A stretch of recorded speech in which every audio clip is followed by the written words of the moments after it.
اندر سے باہر۔ اس ساری دنیا میں کوئی حقیقی کمال نہیں جسے صحیح زندگی سے الگ کیا جا سکے۔ ڈیوڈ اسار جارڈن کاروبار، یونیورسٹی اور شادی اور خاندانی تربیت اور میں لوگوں کے ساتھ کام کرنے کے 25 سال سے زیادہ عرصے میں نے بہت سے افراد کے ساتھ رابطے میں آیا ہوں جنہوں نے ناقابل یقین حد تک بیرونی کامیابی حاصل کی ہے، لیکن خود کو اندرونی بھوک، ذاتی ہمدردی اور تاثیر کی گہرائی اور ضرورت اور دوسرے لوگوں کے ساتھ صحت مند بڑھتے ہوئے تعلقات کے لیے جدوجہد کرتے ہوئے پایا۔ مجھے شبہ ہے کہ لوگوں نے میرے ساتھ جو مسائل شیئر کیے ہیں وہ ان میں سے کچھ آپ سے واقف ہوں گے۔ میں نے اپنے کیریئر کے اہداف طے کیے اور انہیں پورا کیا اور مجھے زبردست پیشہ ورانہ کامیابی مل رہی ہے،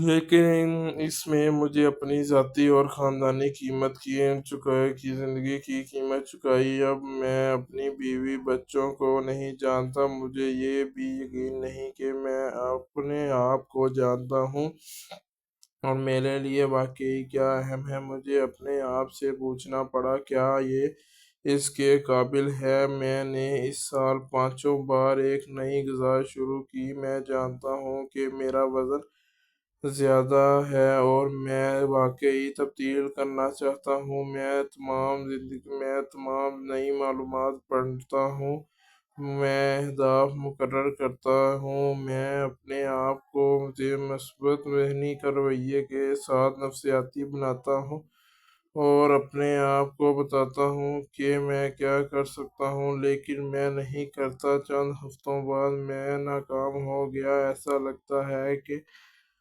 میں اپنے آپ سے کیا گیا وعدہ پورا نہیں کر سکتا۔ میں نے مؤثر مینجمنٹ ٹریننگ پر ایک کے بعد ایک کورس لیا۔ میں اپنے ملازمین سے بہت کچھ توقع کرتا ہوں۔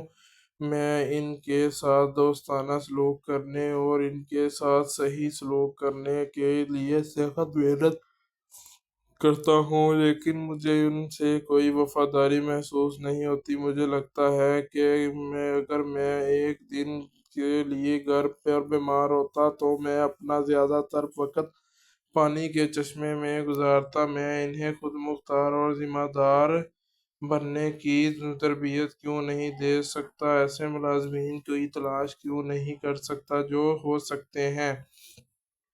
میرا 9 عمر بیٹا باغی ہے اور منشیات کا عادی ہے۔ اس سے کوئی فرق نہیں پڑتا کہ میں کچھ بھی کوشش کروں، وہ میری بات نہیں سنیں گے۔ اور میں کیا کر سکتا ہوں؟ کرنے کے لیے بہت کچھ ہے اور کبھی بھی کافی وقت نہیں ہے۔ میں سارا دن ہر ہفتے کے ساتوں دن دباؤ اور پریشانی محسوس کرتا ہوں۔ میں نے ٹائم مینجمنٹ سیمینار میں شرکت کی، میں نے نصف درجن مختلف منصوبہ بندی کے نظاموں کی کوشش کی، انہوں نے کچھ لوگوں کی مدد کی، لیکن مجھے اب بھی نہیں لگتا کہ میں وہ خوشگوار، پیداواری، پرامن زندگی گزار رہا ہوں جو میں جینا چاہتا ہوں۔ میں اپنے بچوں کو کام کی اہمیت سکھانا چاہتا ہوں، لیکن انہیں بھی کرنے کے لیے مجھے ہر قدم کی نگرانی کرنی پڑتی ہے اور راستے کے ہر قدم کی شکایت کرتے رہتے ہیں۔ یہ خود کرنا بہت آسان ہے۔ بچے خوشی سے یاد دلائے بغیر اتنا کام کیوں نہیں کر سکتے؟ میں واقعی مصروف ہوں، لیکن کبھی کبھی میں سوچتا ہوں کہ میں کچھ کر رہا ہوں، اس سے طویل مدت میں کوئی فرق نہیں پڑے گا۔ میں واقعی یہ سوچنا چاہتا ہوں کہ میری زندگی میں کوئی معنی نہیں تھا، کہ کسی طرح چیزیں مختلف تھیں۔ کیوں میں یہاں تھا؟ میں اپنے دوستوں یا رشتہ داروں کو کسی حد تک کامیابی حاصل کرتے ہوئے دیکھتا ہوں یا کچھ پہچان حاصل کرتا ہوں اور مسکراتا ہوں کہ اور انہیں پرجوش طور پر مبارکباد دیتا ہوں، لیکن اندر سے میں اپنے دل کو کھا رہا ہوں۔ میں ایسا کیوں محسوس کرتا ہوں؟ میں ایک طاقتور شخصیت کا مالک ہوں۔ میں جانتا ہوں تقریباً کسی بھی بات چیت میں میں نتائج کو کنٹرول کر سکتا ہوں۔ زیادہ تر وقت میں دوسروں کو اس حل کے ساتھ آنے کے لیے متاثر کر کے بھی ایسا کر سکتا ہوں جو میں چاہتا ہوں۔ میں ہر صورتحال کے بارے میں سوچتا ہوں۔ میں واقعی محسوس کرتا ہوں کہ میں جو خیالات لاتا ہوں وہ عام طور پر ایک کے لیے بہترین ہوتے ہیں، لیکن مجھے بے چینی محسوس ہوتی ہے۔ میں ہمیشہ حیران ہوتا ہوں کہ دوسرے لوگ واقعی میرے اور میرے خیالات کے بارے میں کیا سوچتے ہیں۔ میری شادی ٹھیک ہو گئی ہے، ہم لڑتے یا کچھ نہیں کرتے، ہم ایک دوسرے سے محبت نہیں کرتے، ہم مشاورت کے لیے گئے ہیں، ہم نے بہت سی چیزوں کی کوشش کی ہے، لیکن ہم اس احساس کو دوبارہ زندہ نہیں کر سکتے جو ہم ہوا کرتے تھے۔ یہ گہرے مسائل ہیں، تکلیف دہ مسائل ہیں، ایسے مسائل جو فوری طور پر حل کرنے کے طریقوں سے حل نہیں ہو سکتے۔ کچھ سال پہلے میں اور میری بیوی سینڈرا اس قسم کی تشویش سے نبرد آزما تھے۔ ہمارے ایک بیٹے کو اسکول میں بہت مشکل وقت گزار رہا تھا۔ وہ تعلیمی طور پر خراب کارکردگی کا مظاہرہ کر رہا تھا۔ وہ یہ بھی نہیں جانتا تھا کہ ٹیسٹوں پر ہدایات پر کیسے عمل کرنا ہے، ان پر اچھا کام کرنا تو دور کی بات ہے، سماجی طور پر وہ ناپختہ تھا۔ ڈاکٹر اپنے قریبی لوگوں کو شرمندہ کرتا تھا۔ ایتھلیٹک طور پر وہ چھوٹا اور پتلا اور غیر مضبوط تھا۔ مثال کے طور پر گیند پچ ہونے سے پہلے ہی وہ اپنے بیس بال بیٹ کو جھول رہا تھا۔ دوسرے لوگ اس پر ہنستے تھے۔ سینڈرا اور میں اس کی مدد کرنے کی خواہش سے بڑھے ہوئے تھے۔ ہم نے محسوس کیا کہ اگر زندگی کے کسی بھی شعبے میں کامیابی اہم ہے تو یہ والدین کے طور پر ہمارے کردار بھی نہایت اہم ہے، لہٰذا ہم نے اس کے بارے میں اپنے رویوں کو طرز عمل کے طور پر ہم نے اس پر کام کرنے کی کوشش کی۔ ہم نے مثبت ذہنی رویے کی تکنیک کا استعمال کیا کرتے ہوئے اپنے نفسیاتی طور پر پریشان کرنے کی کوشش کی۔ چلو بیٹا، آپ یہ کر سکتے، ہم جانتے ہیں آپ کر سکتے ہو۔ اپنے ہاتھوں کو بلے پر تھوڑا اوپر رکھیں اور گیند پر نظر رکھیں۔ جب تک آپ قریب نہ آ جائے تب تک چھوڑنا نہیں، اور اگر آپ نے تھوڑا بہتر کام کیا تو ہم اسے مضبوط کرنے کے لیے بہت حد تک جائیں گے۔ اچھا ہے بیٹا، اسے جاری رکھو۔ جب دوسرے ہنستے تھے تو ہم نے سرزنش کرتے تھے، ہم ان کو سرزنش کرتے تھے، اسے اکیلا چھوڑ دو، اس کی پیٹھ پر سے اتر جاؤ، وہ صرف سیکھ رہا ہے۔ اور ہمارا بیٹا روتا تھا اور اصرار کرتا تھا، وہ کبھی بھی اچھا نہیں ہوگا، ایسے رویے میں بیس بال پسند نہیں ہے۔ ایسا لگتا تھا کہ ہم نے کچھ بھی مدد نہیں کی، ہم واقعی پریشان تھے۔ ہم دیکھ سکتے تھے کہ اس کا ان کی عزت نفس پر کیا اثر پڑ رہا تھا۔ اس نے حوصلہ افزا، مددگار ثابت، مثبت بننے کی کوشش کی، لیکن بار بار ناکامی کے بعد ہم رکاوٹ آخرکار پیچھے ہٹ گئے، صورتحال کو ایک مختلف سطح پر دیکھنے کی کوشش کی۔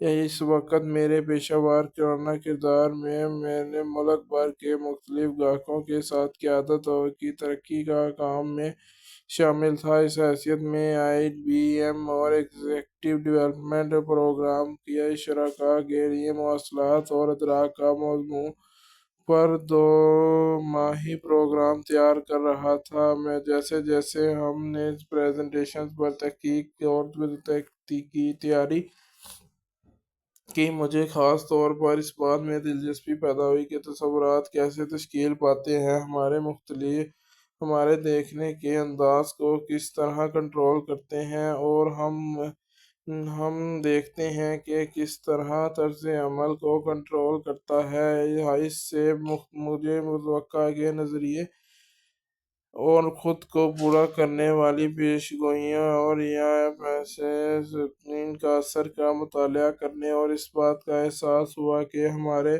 تصورات کتنے گہرے ہیں۔ اس نے مجھے سکھایا کہ ہم اس عینک کو دیکھنا چاہتے ہیں جس کے ذریعے ہم دنیا کو دیکھتے ہوئے دیکھتے ہیں۔ اس کے ساتھ ہی اس دنیا کو بھی ہم دیکھتے ہیں، جو یہ عینک خود ہی اس بات کی تشکیل کرتی ہے۔ ہم نے دنیا کو تشریح کیسے کرتے ہیں؟ جب سینڈرا اور میں آئی بی ایم میں پڑھائے جانے والے تصورات اور اپنے صورتحال کے بارے میں بات کی تو ہمیں احساس ہونے لگا کہ ہم اپنے بیٹے کی مدد کے لیے جو کچھ بھی کر رہے ہیں وہ اس سے مطابقت نہیں رکھتا جس طرح ہم نے اسے دیکھا تھا کہ ہم نے ایمانداری سے اپنے گہرے جذبات کا جائزہ لیا تو ہمیں احساس ہوا کہ ہمارا احساس یہ تھا کہ وہ بنیادی طور پر ناکافی تھا، کسی نہ کسی طرح پیچھے تھا۔ اس سے کوئی فرق نہیں پڑتا کہ ہم نے اپنے رویے کو طرز عمل پر کتنا ہی کام کیا، ہماری کوششیں غیر مؤثر تھیں کیونکہ ہمارے اعمال اور ہمارے الفاظ کے باوجود ہم نے ان سے جو بات کی وہ یہ تھی کہ آپ قابل نہیں ہیں، آپ ان کی حفاظت کی جانی چاہیے۔ ہمیں احساس ہونے لگا کہ آپ حالات کو بدلنا چاہتے ہیں تو ہمیں سب سے پہلے خود کو تبدیل کرنا ہوگا اور اپنے آپ کو مؤثر طریقے میں تبدیل کرنے کے لیے ہمیں سب سے پہلے اپنے تصورات کو تبدیل کرنا ہوگا۔ پیار، نفسیات اور کردار ایتھکس، اس کے ساتھ ساتھ ادراک۔ اپنی تحقیق کے ساتھ میں 1776 سے لے کر اب تک امریکہ میں شائع ہونے والے کامیاب لٹریچر کے گہرائی سے مطالعے میں بھی ڈوبا ہوا تھا۔ میں خود کو بہتر بنانے، مقبول نفسیات اور خود کی مدد جیسے شعبوں میں سینکڑوں مضامین اور کتابیں پڑھ رہا تھا یا اسکین کر رہا تھا۔ میری انگلیوں پر وہ خلاصہ تھا جسے ایک آزاد اور جمہوری لوگ کامیاب زندگی کے گزارنے کی کلید سمجھتے ہیں۔ جب میرا مطالعہ مجھے کامیابی کے بارے میں لکھنے کے 200 سال پیچھے لے گیا تو میں نے دیکھا کہ ادب کے مواد میں ایک حیرت انگیز نمونہ ابھرا ہوا تھا، اپنے کردار کی وجہ سے اور اسی طرح کے درد کی وجہ سے جو میں نے کئی سالوں سے بہت سے لوگوں کی زندگیوں اور رشتہ داروں میں دیکھا تھا۔ مجھے زیادہ سے زیادہ یہ محسوس ہونے لگا کہ پچھلے 50 سالوں کی کامیابی کے لٹریچر کا زیادہ تر حصہ سطحی تھا۔ یہ سماجی امیج بیداری تکنیک اور فوری اصلاح سے بڑھا ہوا تھا۔ سوشل میڈیا وینڈرز اور اسپرین کے ساتھ جو شدید مسائل کو حل کرتے تھے وہ اور بعض اوقات انہیں عارضی طور پر حل کرنے کے لیے جو بھی نظر آتے تھے، لیکن بنیادی دائمی مسائل کو بار بار دوبارہ سامنے آنے سے روک دیا گیا۔ اس کے بالکل برعکس پہلے 150 سالوں میں تقریباً تمام ادب نے کامیابی کی بنیاد کے طور پر کردار، اخلاقیات پر توجہ مرکوز کی۔ ایمانداری، عاجزی، وفاداری، تحمل اور صبر، صنعت، سادگی اور شائستگی اور سنہری قیادت جیسی چیزیں بنجامن فرینکلن کی سوانح حیات اسی ادب کی نمائندگی کرتی ہیں۔ یہ بنیادی طور پر ایک انسان کو اس کوشش کی کہانی ہے، جو اپنی فطرت کے اندر کچھ سلوک اور عادات کو ضم کرنے کی کوشش کرتا ہے۔ کردار اور اخلاقیات کے سکھایا گیا مؤثر زندگی گزارنے کے بنیادی اصول ہیں، اور یہ کہ لوگ تحقیقی کامیابی اور پائیدار خوشی کا تجربہ صرف اس وقت کے ساتھ کر سکتے ہیں کہ اصولوں کو سمجھتے، سیکھتے ہیں اور اپنے بنیادی کردار کو ضم کرتے ہیں۔ لیکن پہلی جنگ عظیم کے فوراً بعد کامیابی کا نقطہ نظر کردار اخلاقیات سے ہٹ کر شخصیت اخلاقیات کی طرف منتقل ہو گیا۔ جیسے ہم شخصیت اخلاقیات کہہ سکتے ہیں۔ کامیابی شخصیت عوامی امیج، رویوں اور طرز عمل، مہارتوں اور تکنیکوں کا کام بن گئی ہیں جو انسانی تعامل کے عمل کو چکنا کرتی ہیں۔ شخصیت کی اخلاقیات نے بنیادی طور پر دو راستے اختیار کیے ہیں، ایک انسانی اور تعلقات عامہ کی تکنیک تھی اور دوسرا مثبت ذہنی رویہ تھا۔ اس فلسفے میں سے کچھ کا اظہار متاثر کن اور بعض اوقات درست الفاظ میں کیا گیا تھا، جیسے آپ کا رویہ آپ کا فیصلہ کرتا ہے۔ اونچائی، مسکراہٹ، ناخوش ہونے سے زیادہ تر دوستوں کو جیتی، اور انسان کا دماغ جو کچھ بھی تصور کر سکتا ہے وہ یقین کر سکتا ہے کہ وہ حاصل کر سکتا ہے۔ شخصیت کے نقطہ نظر کو دوسرے حصے واضح طور پر جوڑ توڑ کرنے والے تھے، زیادہ تر یہاں تک کہ دھوکہ دہی کرنے والے لوگوں کو دوسرے لوگوں کو پسند کرنے کی تکنیک کا استعمال کرنے کی ترغیب دیتے تھے، یا دوسروں کے مشاغل کے جعلی دلچسپی رکھتے تھے تاکہ وہ ان سے وہ حاصل کر سکیں جو وہ چاہتے ہیں،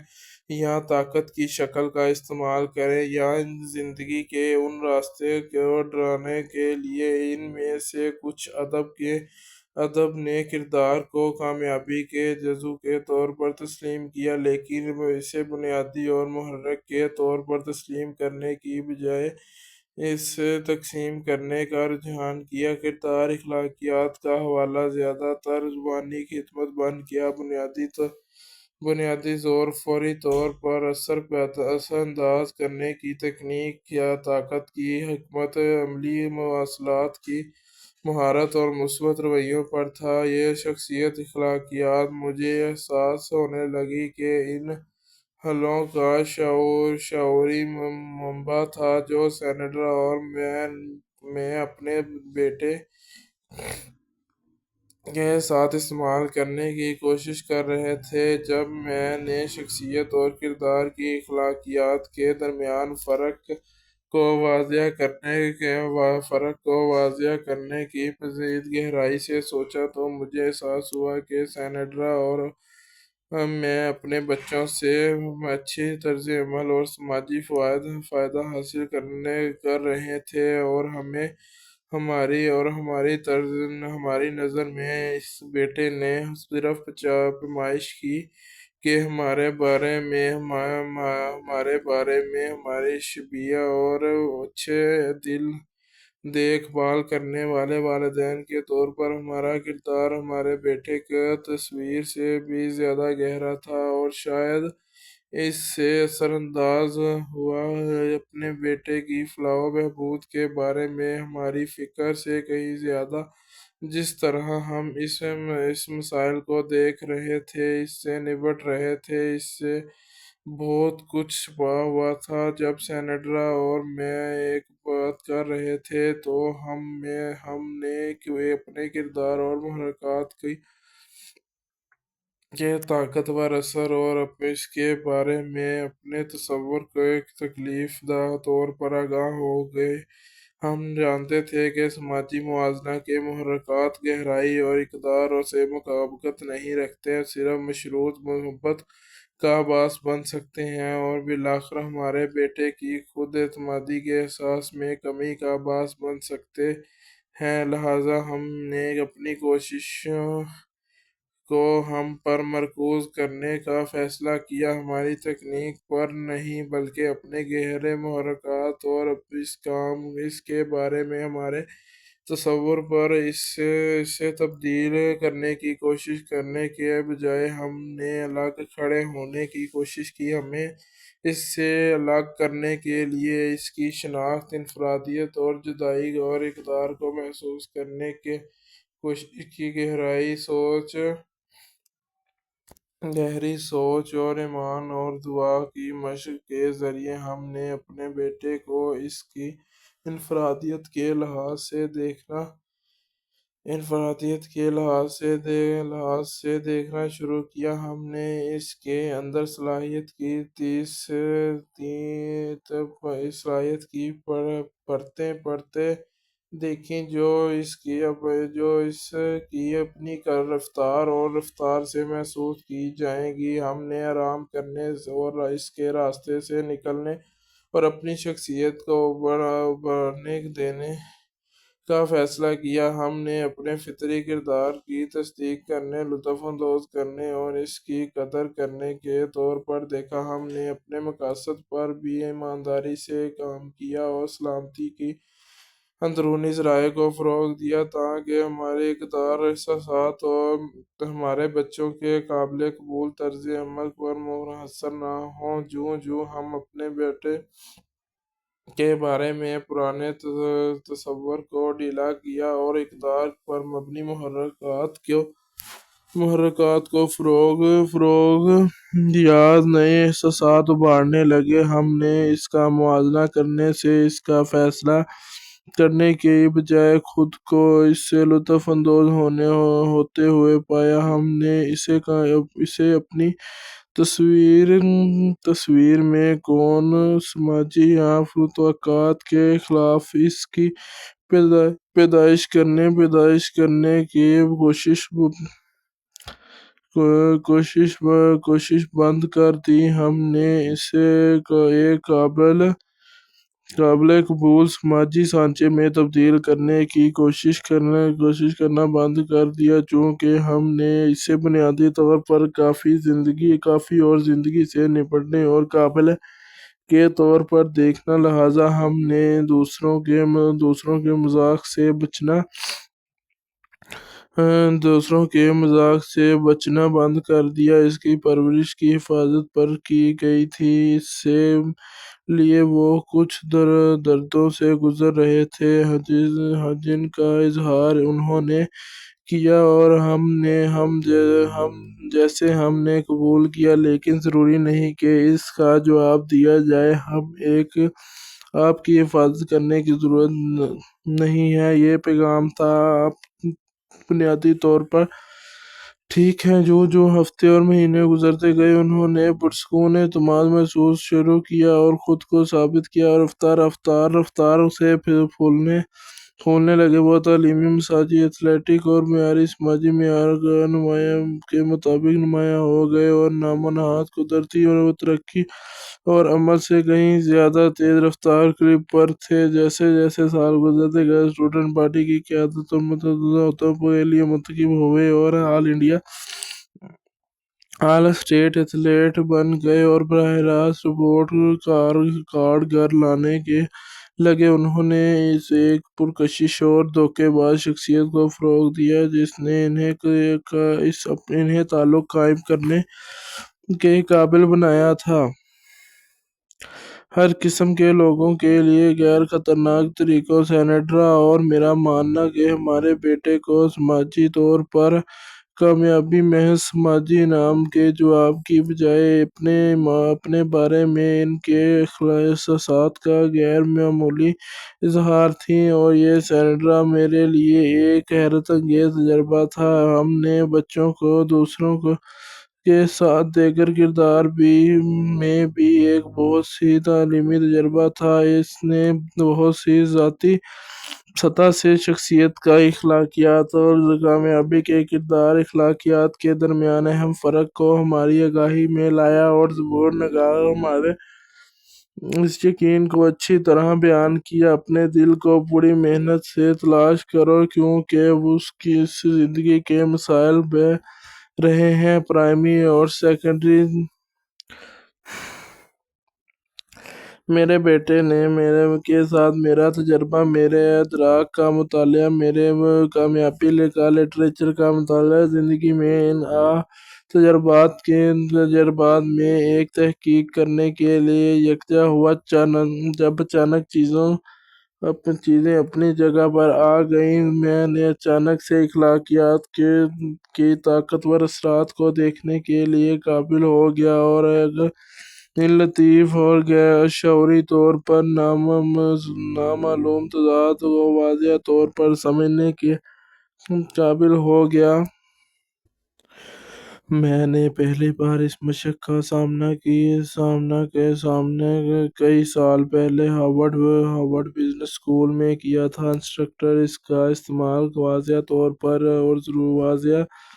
طور پر یہ ظاہر کرنے کے لیے کر رہے تھے کہ لوگ ایک ہی چیز کو دیکھ سکتے ہیں، اختلاف کر سکتے ہیں، اور پھر بھی یہ دونوں بات صحیح ہو سکتے ہیں۔ یہ منطقی نہیں، یہ نفسیاتی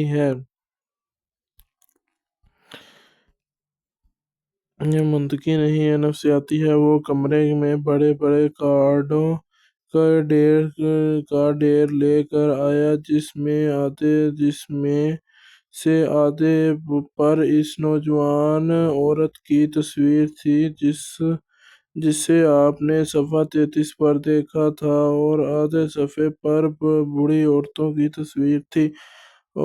وہ انہیں کلاس میں لے گیا۔ کمرے کی ایک طرف نوجوان عورتوں کی تصویر اور دوسری طرف بوڑھی عورتوں کی تصویر۔ انہوں نے اپنے کارڈوں کو دیکھنے صرف چند سیکنڈ تک ان پر توجہ مرکوز کرنے اور پھر انہیں واپس اندر بھیجنے کے لیے کہا۔ اس کے بعد انہوں نے اسکرین پر تصویر پیش کی، اور وہ جو آپ نے صفحہ 34 پر تصاویر کو یکجا کرتے ہوئے دیکھی تھی، اور وہ کلاس سے کہا کہ انہوں نے کیا دیکھا۔ اس کلاس کے تقریباً ہر شخص نے کہا کہ جس پہلی بار اس کارڈ پر نوجوان خاتون کی تصویر دیکھی، اس تصویر میں نوجوان خاتون کو دیکھا۔ پھر تقریباً ہر شخص نے پہلی بار کارڈ پر بوڑھی عورت کی تصویر دیکھی تھی، اس تصویر نے بوڑھی عورت کو دیکھا۔ اس کے بعد پروفیسر نے ایک طالب علم سے پوچھا کہ انشاءاللہ یہ بہت ہی انٹرسٹنگ سٹوری لگ رہی ہے، اس کو ہم نیکسٹ پارٹ میں کور کریں گے۔